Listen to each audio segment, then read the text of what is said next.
Alamin ang latest weather update ngayon dito sa Sir Aris Official Weather News Today.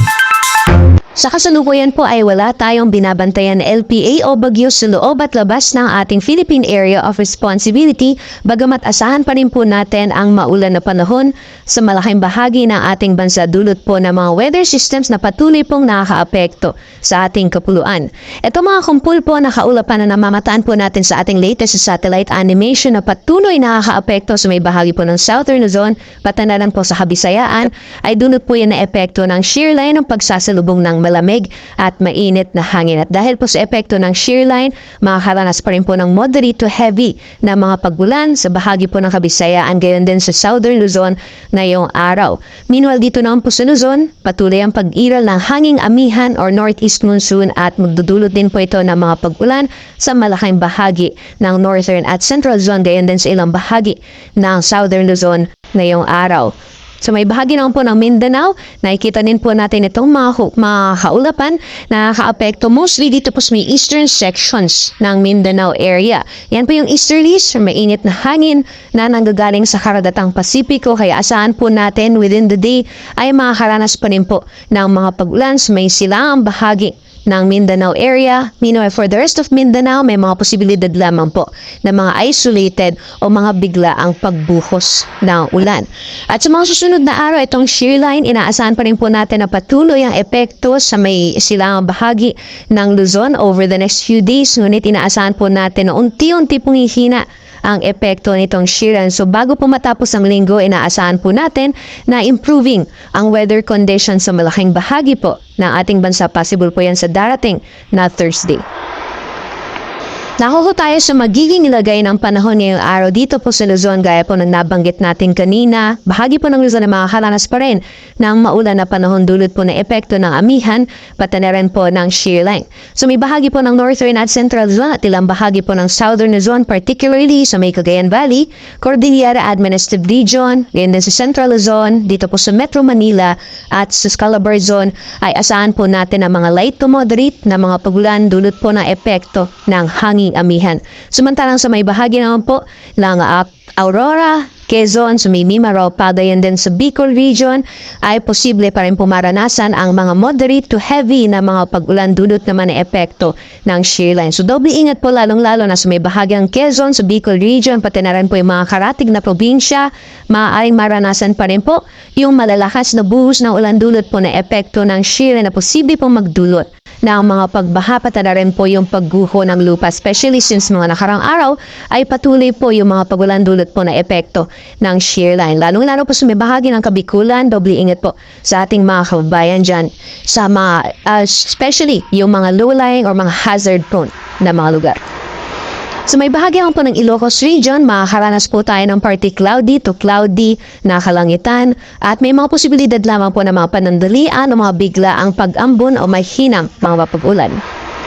Temperature forecast para sa mga piling syudad dito po sa Luzon, for Lawag po ay 22 to 31 degrees Celsius magiging agwat ng temperatura.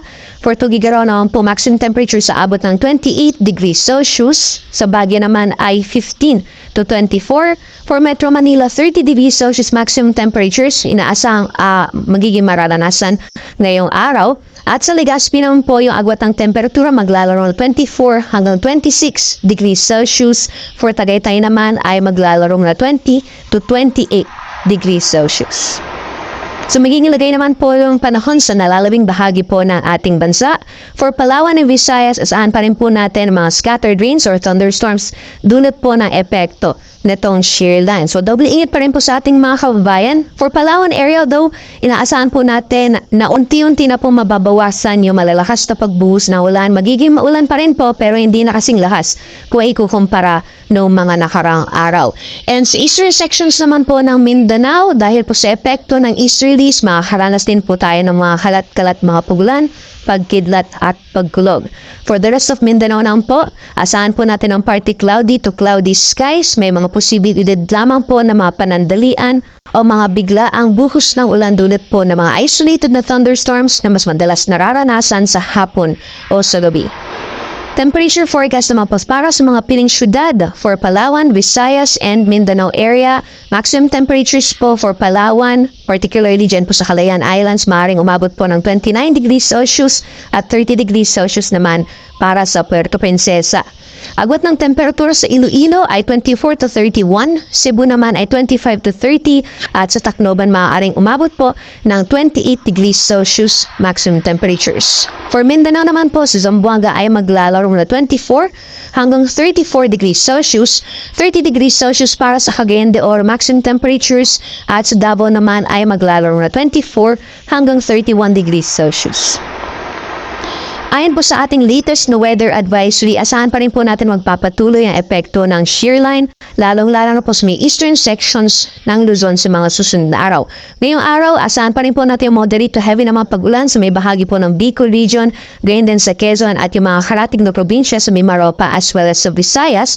Ngunit pagdating naman po bukas, unti-unti po nga angat yung axis nitong shear line. So, possible po na unti-unti na pong hihina yung epekto ng shear line sa may Bicol region at maapektuhan naman sa may eastern sections ng northern at central Luzon. Kaya bukas ay maaaring maranasan po ang moderate to heavy na mga pag-ulan dito po sa Cagayan, Isabela, sa Aurora, dayon din sa Quezon at sa Camarines Norte. Kaya ingat po sa ating mga kabayan dyan dahil posible po yung mga pagbaha o mga pagguho ng lupa, lalo-lalo po sa mga hazard prone or mga low-lying areas.